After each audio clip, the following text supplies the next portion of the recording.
नमस्कार, बहुत स्वागत है आपका। रिपोर्टर लाइव देख रहे हैं आप, मैं हूं आपके साथ शिवम सोनी। रिपोर्टर लाइव में दिन भर की तमाम महत्वपूर्ण खबरों से हम आपको रूबरू कराएंगे और ग्राउंड जीरो से हमारे संवाददाता हर एक महत्वपूर्ण अपडेट्स आप तक शेयर करेंगे। तो चलिए शुरुआत करते हैं रिपोर्टर लाइव का सिलसिला। और सबसे पहली खबर त्रिपुरा की, क्योंकि प्रधानमंत्री नरेंद्र मोदी मिशन पूर्वोत्तर पर हैं और आज त्रिपुरा दौरा था उनका।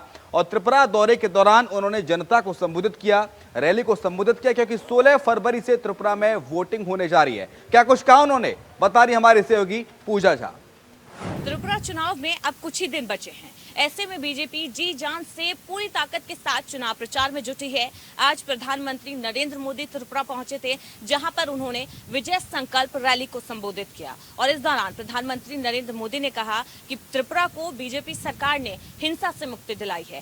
पहले यहां पर एक ही पार्टी को झंडा फहराने का अधिकार था, हर काम के लिए चंदा देना पड़ता था, लेकिन बीजेपी सरकार ने हिंसा और चंदे की इस संस्कृति से त्रिपुरा को मुक्ति दिलाई है। पिछले 5 साल में त्रिपुरा में विकास तेज हुआ है, विकास का पहिया लगातार दौड़ रहा है। प्रधानमंत्री नरेंद्र मोदी ने कहा कि वो यहाँ पहली बार आए हैं और लोगों के उत्साह और उनकी मुस्कान से यही लग रहा है कि बीजेपी त्रिपुरा में जो डबल इंजन की सरकार है उसका विकास नहीं रुकेगा। यानी कि प्रधानमंत्री नरेंद्र मोदी ने इस बात का जिक्र किया कि उन्हें पूरी उम्मीद है कि एक बार फिर से त्रिपुरा में बीजेपी की सरकार ही बनेगी। त्रिपुरा के राजनीतिक इतिहास की बात करें तो 2018 में यहाँ पर बीजेपी ने ऐतिहासिक जीत हासिल की थी। बीजेपी ने 25 साल से सत्ता में शामिल कांग्रेस और लेफ्ट की सरकार को सत्ता से बेदखल किया था और उस जीत के जो नायक रहे थे वो तत्कालीन प्रदेश अध्यक्ष विप्लव देव रहे थे, जिसके बाद उन्हें राज्य का सीएम बनाया गया था।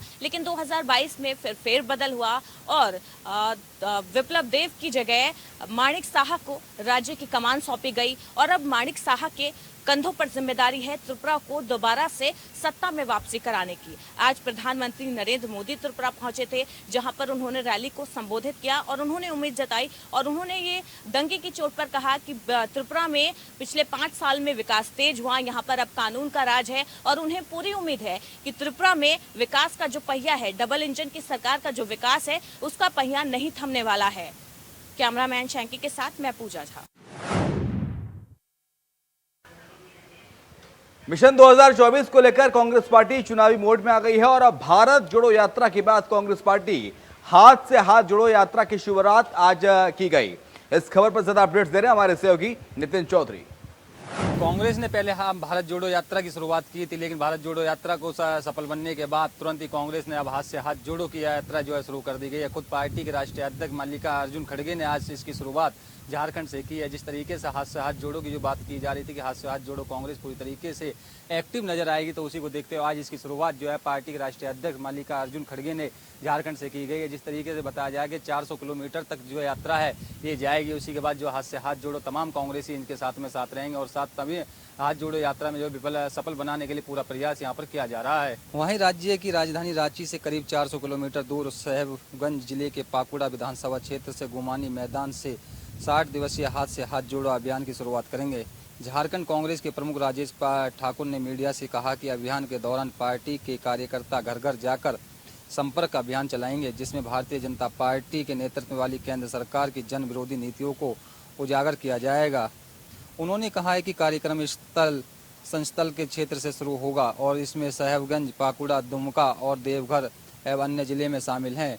यह क्षेत्र संयुक्त प्रगतिशील गठबंधन और राष्ट्रीय जनतांत्रिक गठबंधन दोनों के लिए महत्वपूर्ण है। जिस तरीके से आज कांग्रेस ने भारत जोड़ो यात्रा के बाद अब हाथ से हाथ जोड़ो यात्रा की शुरुआत कर दी है। खुद पार्टी के राष्ट्रीय अध्यक्ष मल्लिकार्जुन खड़गे ने आज इसकी शुरुआत जो है झारखंड से की है। बताया जा रहा है कि काफ़ी जिलों में होते हुए 400 किलोमीटर तक ये यात्रा जाएगी, लेकिन उसके बाद में बताया कि जो कार्यकर्ता हैं वो लोगों के घरों में जाएंगे। हाथ से हाथ जोड़ो की जो यात्रा है उसी में शुरू करवाने के लिए तमाम कार्यकर्ता यहाँ पर मौजूद रहेंगे। कैमरामैन निकांत के साथ मैं नितिन चौधरी, इंडिया वॉइस।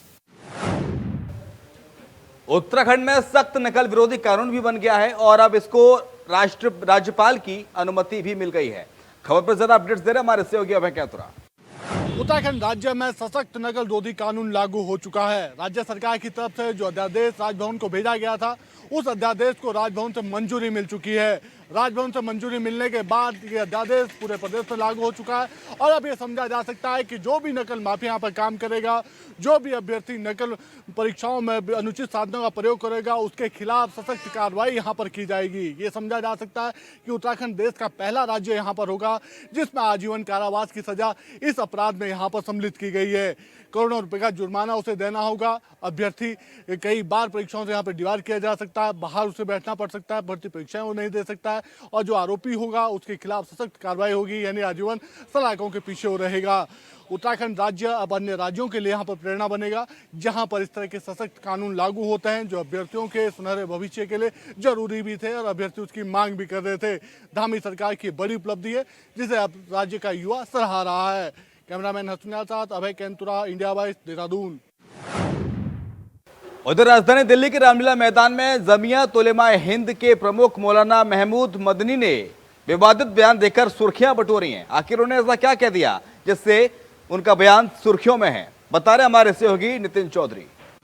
दिल्ली के रामलीला मैदान में जमियत उलेमा का जो है 34वां सत्र शुरू हो चुका है। जिस तरीके से जो उसके जो चीफ है मौलाना है वो खुद इसकी अध्यक्षता कर रहे हैं। मौलाना आज जो उसकी अध्यक्षता करते हुए उन्होंने एक साफ कर दिया है कि जिस तरीके से भारत हिंदुओं का देश है, ऐसे ही भारत जो है मुसलमानों का देश है। इसको बांटने के लिए नरेंद्र मोदी और मोहन भागवत के पूरा प्रयास किया जा रहा है। जिस तरीके से मुसलमानों को बांटा जा रहा है उस पर जो एक कानून बनाने की जो बात है खुद वो मौलाना जो है कर रहे हैं। लेकिन उसके बाद में जिस तरीके से आज उन्होंने विवादित बयान दिया तो उसको देखते हुए तमाम जो राजनीतिक हैं वो पार्टियां वो गरमाती हुई नजर आ रही हैं। एजेंसी के मुताबिक शुक्रवार को मदीना ने इस्लामियों की पर बात करते हुए कहा कि भारत जितना नरेंद्र मोदी और मोहन भागवत का है उतना ही महमूद मदनी का भी है। उन्होंने आगे कहा है कि यह धरती खुदा के सबसे पहले पैगंबर अब्दुल रज़्क़ आलम की ज़मीन है, इसलिए इस्लाम को यहाँ कहना भी बाहर से आए सरासर गलत है और बुनियादें हैं। इस्लाम सबसे पुराना मज़हब है।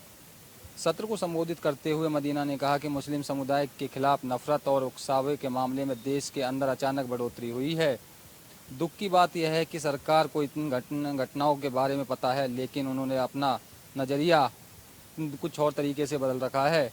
उन्होंने मांग की है कि अल्पसंख्यक के खिलाफ हिंसा भड़काने वालों को सज़ा देने के लिए विशेष कानून बनाना चाहिए। जमीयत के सत्र में कहा गया एक संस्थान में सरकार का ध्यान इस बात की ओर आकर्षित करना चाहती है। जिस तरीके से रामलीला मैदान के अंदर 34वां सत्र जो है शुरू किया गया, मौलाना मदीना मसून ने कहा है कि जिस तरीके की जो नफरत का फैलाने का जो कार्य है भारत में किया जा रहा है, उतना ही जो भारत के लिए मुसलमानों की जो बढ़ोतरी है खुद उन्होंने जो है नरेंद्र मोदी और मोहन भागवत के ऊपर जो है टिप्पणी करते हुए कहा है कि जिस तरीके से मौलानाओं का जो मुसलमानों का जो देश है उसमें ही इतना हिस्सा जो है खुद पैगंबर की जो धरती है उसे सबसे पहले यहाँ पर पूजा जाता था। अल्पसंख्यक के खिलाफ जो है यहाँ पर कानूनी बनाने की बात यहाँ पर की गई है। कैमरामैन निकांत के साथ मैं नितिन चौधरी, इंडिया वॉइस। उधर ताज नगरी आगरा में G20 देश के प्रतिनिधि ने शनिवार को होटल ताज कन्वेंशन में महिला सशक्तिकरण को लेकर मंथन किया। खबर पर ज्यादा अपडेट्स दे रहे हमारे सहयोगी मयंक त्यागी। उत्तर प्रदेश में आगरा को पहली बार मौका मिला कि G20 की मेजबानी की जाए। पूरे आगरा को दुल्हन की तरह सजाया गया और कल शाम को G20 का डेलीगेशन आगरा पहुंचा है। आगरा पहुंचते ही तमाम ढोल नगाड़े व सांस्कृतिक धरोहर के साथ उनका स्वागत किया गया है। वहीं आज आगरा में स्मृति ईरानी के द्वारा G20 के सामूहिक बैठक का आयोजन किया गया, जिसमें महिला बाल विकास के तमाम मुद्दों और स्किल्स पर चर्चा की गई है। उसके बाद G20 का डेलीगेशन आज लाल किला यानी कि आगरा किला में शाम को मेजबानी का वो दृश्य देखा, जिसका लाल किले को बेहतरीन तरीके से सजाया गया है, लाइटिंग की गई है, जिसमें स्मृति ईरानी भी शामिल होंगी। और कहीं ना कहीं G20 की मेजबानी में आगरा प्रशासन कोई भी कमी कसर नहीं छोड़ रहा है। लगातार जी की तमाम सामूहिक बैठकें चलेंगी, कार्यक्रम चलेंगे और कहीं ना कहीं 13 तारीख को इसका समापन किया जाएगा। कैमरा पर्सन अंकुर के साथ मैं Mayank Tyagi, India voice, Agra. Nagpur test match ने भारत ने ऑस्ट्रेलिया को 132 रन से हरा दिया, बता रहे हमारे सहयोगी विशाल मिश्रा। गावस्कर ट्रॉफी के पहले टेस्ट मैच में टीम इंडिया ने कंगारुओं पर शानदार जीत दर्ज की है। 4 मैचों की सीरीज में टीम इंडिया ने 1-0 से बढ़त हासिल की है। बता दें कि टीम इंडिया ने 3 दिन और 132 रनों से शानदार जीत दर्ज की है। दूसरी पारी में रविंद्र रविचंद्रन अश्विन और रविंद्र जडेजा की जोड़ी के आगे ऑस्ट्रेलिया ने पूरी तरह से सरेंडर कर दिया। 4 टेस्ट मैच की सीरीज में अब टीम इंडिया 1-0 से आगे हो गई है। ऑस्ट्रेलिया की टीम ने पहली पारी में 177 रन बनाए थे, तब रविंद्र जडेजा ने 5 विकेट लिए थे। जवाब में टीम इंडिया ने अपनी पहली पारी में 400 रन बना डाले। भारत की ओर से कप्तान रोहित शर्मा ने 120 रन, अक्षर पटेल 84 और रविंद्र जडेजा ने 70 रनों की शानदार पारी खेली। भारत को 223 रनों की बढ़त मिली, लेकिन टीम इंडिया ने जैसे ही दूसरी पारी में बॉलिंग शुरू की, कंगारू टीम ने घुटने टेक दिए। रविचंद्रन अश्विन और रविंद्र जडेजा की जोड़ी ने पूरी तरह से ऑस्ट्रेलिया की बल्लेबाजी को तहस नहस कर दिया और सिर्फ 3 दिन में ही टीम इंडिया ने ये शानदार जीत दर्ज की है। तो भारत ने ऑस्ट्रेलिया पर ये शानदार जीत दर्ज की है। 3 दिन में ही एक पारी और 132 रनों से ऑस्ट्रेलिया को शिकस्त दिया है, जिसमें रविचंद्रन अश्विन और रविंद्र जडेजा की अहम भूमिका है। कैमरामैन निकांत गुप्ता के साथ विशाल मिश्रा, इंडिया वॉइस। उधर चित्रकूट जेल अधीक्षक के कमरे में मुख्तार अंसारी के बेटे अब्बास अंसारी और उनकी पत्नी के बीच हुई मुलाकात को लेकर बड़ी कार्रवाई की गई है, बता रहे हमारे सहयोगी। मुख्तार अंसारी परिवार की मुश्किलें कम होने का नाम नहीं ले रही। ताज़ा मामला चित्रकूट से जुटा है, जहां पे अब्बास अंसारी जो मुख्तार अंसारी के बेटे हैं, ईडी के एक मामले में वो जेल में बंद हैं। उनसे मिलने के लिए उनकी पत्नी निखत पहुंची थी और बाद में वहां पर उनको हिरासत में ले लिया गया। जो वहां के जिलाधिकारी और एसपी है, उन्होंने जेल में जब औचक निरीक्षण किया और चेकिंग की तो कुछ ऐसी चीज़ें बरामद हुई हैं, जिसके बाद उनको हिरासत में ले लिया गया। तो कह सकते हैं कि जिस तरह से अब्बास अंसारी से उनकी पत्नी मिलने गई थी, उस पर तमाम तरह के सवाल उठने लगे।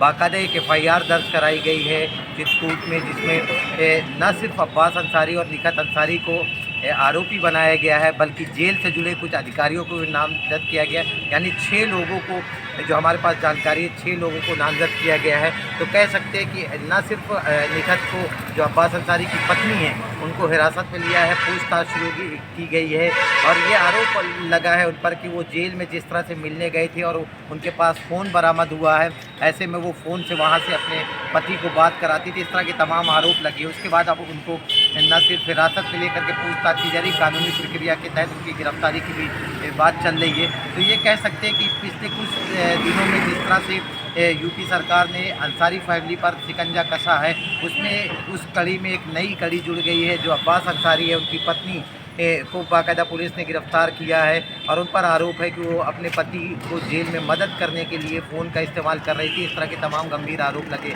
फिलहाल अब ये मामला कोर्ट में पहुंच चुका है और आने वाले दिनों में इसमें क्या रुख अख्तियार होता है, इसका इंतज़ार करना पड़ेगा। लेकिन इतना ज़रूर है कि लगातार यूपी सरकार मुख्तार अंसारी फैमिली पर शिकंजा कस रही है। Shoaib India voice.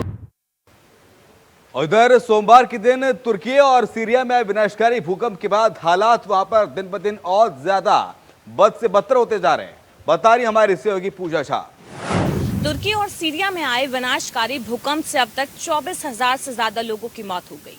1 लाख से ज्यादा लोग घायल बताए जा रहे हैं, अस्पताल में भर्ती है, जिनका उपचार चल रहा है। राहत बचाव कार्य जारी हैं। भारत समेत दुनिया के कई देश तुर्की में रेस्क्यू ऑपरेशन चलाए जा रहे हैं। अभी भी कई लोगों के मलबे में दबे होने की आशंका जताई जा रही है, लेकिन जैसे जैसे समय बीत रहा है, लोगों के मलबे में से जिंदा निकलने की जो उम्मीद है वो कम होती जा रही है। भूकंप के चलते तुर्की के अंटाकिया, सनली उर्फा और सीरिया का ओलेप्पो शहर पूरी तरह से बर्बाद हो चुका है। भारत समेत दुनिया के कई देश तुर्की में रेस्क्यू ऑपरेशन चला रहे हैं ताकि मलबे में दबी जिंदगियों को किसी तरह बचाया जा सके। तुर्की में राहत और बचाव में जुटे NDRF के जवानों ने एक ढही हुई इमारत के मलबे से एक 8 साल की बच्ची को सुरक्षित बाहर निकाला।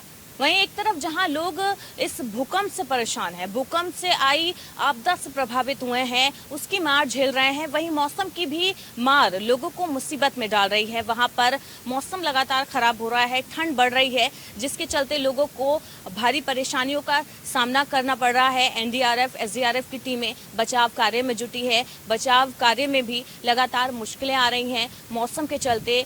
वहीं मलबे में अभी भी कई लोगों के दबे होने की आशंका है, लेकिन जो एक्सपर्ट्स हैं उनका कहना है कि 1 सप्ताह तक लोगों के मलबे में से जिंदा निकलने की जो उम्मीद है वो है, लेकिन मौसम वहां पर ठंडा है, जिसकी वजह से ये उम्मीद भी लगातार कम हो रही है। अब देखना होगा कि ये मौत का आंकड़ा यहीं पर थमता है या फिर अभी और कुछ शवों के मलबों में से अभी बाहर निकलना बाकी है। कैमरामैन शैंकी के साथ मैं पूजा झा। उधर बिजनौर में एक शख्स फर्जी पुलिसकर्मी बनकर पुलिस की वर्दी पहनकर लोगों पर बेमतलब रौब दिखा रहा था, लेकिन उसकी ये शरारत ज्यादा दिन तक नहीं चली और पुलिस ने उसे आखिरकार पकड़ ही लिया। बता रहे हमारे सहयोगी। पुलिस की वर्दी पहनकर लोगों पर रौब गालिब कर रहे एक फर्जी पुलिसकर्मियों को आज पुलिस ने गिरफ्तार किया है। पकड़ा गया आरोपी विशाल नाम का युवक है, जो हल्दौर थाना क्षेत्र का रहने वाला है। बताया जा रहा है कि विशाल काफ़ी दिनों से पुलिस की वर्दी पहनकर लोगों पर रौब गालिब कर रहा था और देर शाम बिजनौर शहर के सिविल लाइन इलाके में पंजाब नेशनल बैंक के पास वो लोगों पर रौब गालिब कर रहा था। तभी पुलिस को शक होने पर पुलिस ने उससे पूछताछ की। पूछताछ में उसने बताया कि उसने खुद ही अपना आई कार्ड तैयार किया था और बाजार से वर्दी खरीद करके खुद पहन करके लोगों पर रौब गालिब कर रहा था। पुलिस ने उसके पास से एक फैंटम लिखी हुई पुलिस लिखी हुई स्टिकर लगी हुई बाइक बरामद की है, साथ ही एक आई कार्ड और पैन कार्ड भी बरामद किया है। पुलिस ने उसके पास से वर्दी और अन्य सामग्री बरामद की है। पुलिस आरोपी को गिरफ्तार कर जेल भेजने की कवायद में जुट गई है। बताया जा रहा है कि आरोपी पिछले काफ़ी दिन से वर्दी पहनकर लोगों पर रौब गालिब कर रहा था। कुछ लोगों से उसने पैसे वसूले हैं या क्या वजह है, इस पूरे मामले की पुलिस जांच कर कार्रवाई की बात भी कर रही है। साथ ही आरोपी ने कहां से वर्दी खरीदी है, इसकी भी पुलिस जांच कर कार्रवाई की बात कर रही है। बिजनौर से जहीर अहमद, इंडिया वॉइस। और जोशीमठ में ऐसा क्या हुआ जिसके बाद से वहां की जनता को एक बार फिर से सड़कों पर आकर जुलूस निकालना पड़ा। खबर की पड़ताल की हमारे सहयोगी सोनू नियाल ने। 1.5 माह का समय बीत चुका है। जोशीमठ बचाव संघर्ष समिति के बैनर के तले तहसील में धरना लगातार जारी है। 1.5 माह से लगातार धरना जारी है और जो लोग हैं वो मांग कर रहे हैं कि जो पुनर्वास है, स्थायी पुनर्वास है और जो मुआवजा है, उनकी अभी जो धनराशि है कितनी मिलेगी, क्या मिलेगी, जो रेट है, मूल्य है, वो तय नहीं हो पाए हैं। हालांकि सूबे के मुख्यमंत्री पुष्कर सिंह धामी ने भरोसा दिलाया है जनता को कि उन्हें जो उनकी मांग है वो त्वरित पूरी की जाएगी। हालांकि अभी 15 तारीख को जो कैबिनेट की बैठक होगी उसमें निर्णय लिया जाएगा कि कितना जो लोग हैं उन्हें पुनर्वास और स्थायी जो भुगतान है वो मिलेगा। और कल जो रात को जो जनता है सड़कों पर उतरी दिखाई दी। जनता ने मशाल जुलूस निकाला और अपना गुस्सा जाहिर किया। हालांकि शासन प्रशासन के खिलाफ और सरकार के खिलाफ भी नारेबाजी जमकर की गई। जो स्थानीय लोग हैं उनका ये कहना है कि आखिर कब हमें मुआवजा और स्थायी जो आवास है, जो मुआवजा है वो कब तक बनेगा, कितना हमें हमारा जो मूल्य होगा वो रखा जाएगा। अभी भी मूल्य जो रेट है उनकी अभी तक तैयार नहीं हुआ है, कितना उन्हें मिलेगा। हालांकि जो लोग हैं वो अभी भी इंतजार कर रहे हैं कि आखिर उन्हें कब जो मुआवजा और पुनर्वास जो मिलेगा। देखने वाली बात होगी कि सरकार कब इन्हें जो लोग बेघर हुए जो लोग हैं उन्हें पुनर्वास देती है, देने में कामयाब होती है। आखिर कब देती है वो देखने वाली बात होगी। हालांकि पीएम की जो कल बैठक हुई थी उसमें भी निर्णय लिया गया था कि पुनर्वास और स्थायी जो लोग हैं, स्थायी पुनर्वास की जो है उसकी रूपरेखा तैयार कर ली गई है। अब जो कैबिनेट होगी उसमें ही सब कुछ तय हो पाएगा कि कितना जो भुगतान है, जो उनका मूल्य है पुनर्वास का, कितना उन्हें मिलेगा, कितना उन्हें दे पाएगी सरकार, वो देखने वाली बात होगी। Sonu Niall, India voice, Joshimath, Chamoli. BJP सांसद मुकेश राजपूत ने फर्रुखाबाद से लेकर खाटू श्याम तक ट्रेन चलाए जाने की मांग संसद में की है। खबर पर ज्यादा अपडेट्स दे रहे हमारे सहयोगी आदेश। फर्रुखाबाद से भाजपा सांसद मुकेश राजपूत ने एक सदन में कल मुद्दा उठाया है। जिस तरीके से मुद्दा उठाया है, फर्रुखाबाद की पब्लिक में बहुत खुशी की लहर दौड़ गई है। फर्रुखाबाद से भाजपा सांसद मुकेश राजपूत ने कल सदन में मुद्दा उठाया है कि रेल मंत्री से एक स्पेशल ट्रेन फर्रुखाबाद से जो कानपुर होते हुए फर्रुखाबाद और खाटू श्याम तक चलाने की मांग की है। जिस तरीके से बताया है कि माह के महीने में यात्री बड़ी संख्या में खाटू श्याम के लिए जाते हैं, उस तरीके से यात्रियों को काफ़ी दिक्कत होती है यात्रा करने में। उसी तरीके से संसद ने कल जो है सदन में मुद्दा उठाया और रेल मंत्री से मांग की है कि जो है एक स्पेशल ट्रेन को कानपुर से होते हुए, कन्नौज होते हुए फर्रुखाबाद से खाटू श्याम तक के लिए चलाया जाए, जो ट्रेन से यात्री बड़ी संख्या में पहुंच सकें और बाबा के दर्शन कर सकें, जिससे यात्रियों को सहूलियत हो। जिस तरीके से संसद में सदन ने मुद्दा उठाया, उस तरीके से संसद ने मुद्दा उठाया, उस तरीके से फर्रुखाबाद के लोगों में काफ़ी खुशी दिखाई दे रही है। फर्रुखाबाद से इंडिया वॉइस के लिए आदेश यादव। और इधर हरिद्वार में मानव तस्करी का एक चौंकाने वाला मामला सामने आया है। बता रहे कलयुगी मां की सच्चाई, एक कलयुगी मां की करतूत, हमारे सहयोगी विकास चौहान। हरिद्वार के कनखल थाना क्षेत्र में मानव तस्करी का एक मामला सामने आया है, जिसमें एक कलयुगी मां ने अपने दूध मुहे बच्चे, जबकि वो 2 महीने का ही बच्चा है, उसकी तस्करी का मामला सामने आया है। मां ने 8 लाख रुपए में अपने बच्चे का ही सौदा तय कर दिया था।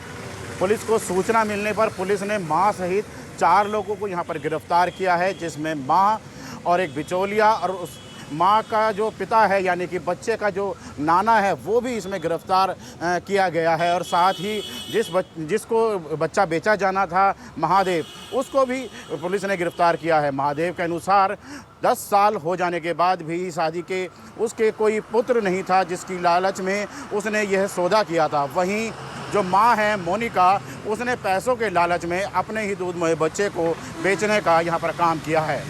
फिलहाल सभी पुलिस की गिरफ्त में हैं और पुलिस आगे की छानबीन भी कर रही है। विकास चौहान, इंडिया वॉइस, हरिद्वार।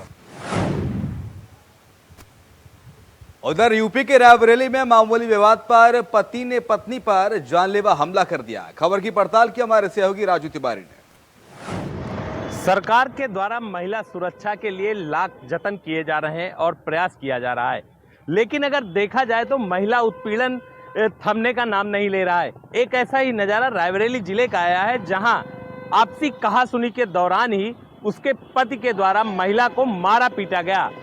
पूरा मामला बताया जा रहा है कि रायबरेली शहर कोतवाली क्षेत्र के दरीबा गांव का है, जहां पर महिला को आपसी कहासुनी के दौरान उसके पति ने जमकर उसकी पिटाई की और कहीं उसके धारदार हथियार से मार दिया, जिसपे उसके मुंह पे वो धारदार हथियार लग गया और वहां से काफ़ी ब्लीडिंग हुई। हालांकि आनंद फानंद परिजनों ने तत्काल महिला को जिला अस्पताल में भर्ती कराया है और अभी भी महिला का इलाज चल रहा है, महिला का इलाज जारी है। लेकिन डॉक्टरों द्वारा बताया जा रहा है कि काफ़ी ब्लीडिंग हो जाने के बाद महिला की हालत नाजुक बनी हुई है।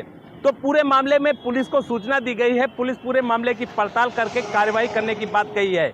हालांकि इस पूरे मामले का जो रहस्य है वो क्या है, ये अभी तक पता नहीं चल सका है, क्योंकि परिजनों के द्वारा पूरे मामले की घटना चक्र से अवगत नहीं कराया गया। हालांकि जो कयास लगाया जा रहा है ये यही है कि महिला और उसके पति में कहासुनी हुई, जिसके दौरान कुछ बातों को लेकर महिला ने मना किया तो उसको पति को वो बातें नागवारा लगी, जिसके दौरान ही महिला ने मना किया और वो पति ने उसको मारा पीटा। मारने पीटने के बाद महिला को गंभीर चोटें आई है और उसका इलाज जारी है। पुलिस का कहना है कि पूरे मामले की पड़ताल करते हुए कार्रवाई की जाएगी। Raju Tiwari, India voice, Raebareli. उधर जौनपुर में पुलिस और बदमाशों के बीच मुठभेड़ हो गई, बता रहे हमारे सहयोगी राजू। जौनपुर में पुलिस और बदमाशों के बीच हुई मुठभेड़ में 2 बदमाशों के पैर में लगी गोली। दोनों बदमाश घायल को इलाज के लिए अस्पताल में कराया गया भर्ती। पुलिस ने दोनों बदमाशों के पास से 2 तमंचा, जिंदा कारतूस, मोटरसाइकिल व नकदी रुपये को बरामद किया है। बताया जाता है कि रामपुर थाना क्षेत्र के गोपालपुर गांव में वाहन चेकिंग के दौरान पुलिस ने बाइक सवार 2 बदमाशों को रोकने का प्रयास किया, तभी बदमाशों ने पुलिस पर फायरिंग झोंक दी। हालांकि बदमाशों की जो फायर झोंकी थी पुलिस के बुलेट प्रूफ जैकेट में लगी। वहीं पुलिस ने जवाबदेही फायरिंग में जो है बदमाशों को जो है मुठभेड़ में जो है दौरान गिरफ्तार किया है। दोनों बदमाशों के पैर में गोली लगी है। वहीं पुलिस की जाँच में पता चला है कि दोनों बदमाशों के ऊपर 17 गंभीर मुकदमे दर्ज है। वहीं जनपद जौनपुर के पुलिस अधीक्षक के निर्देश पर अपराध की रोकथाम, अपराधियों की गिरफ्तारी के लिए जो लगातार अभियान चलाया जा रहा है, तो वहीं जौनपुर पुलिस ने जो है 2 बदमाश को गिरफ्तार कर संबंधित धारा में जेल भेज दिया है। जौनपुर से विवेक कुमार, इंडिया वॉइस। और इसी के साथ रिपोर्टर लाइव में इतना ही। खबरें लगातार जारी हैं, आप देखते रहिए इंडिया वॉइस।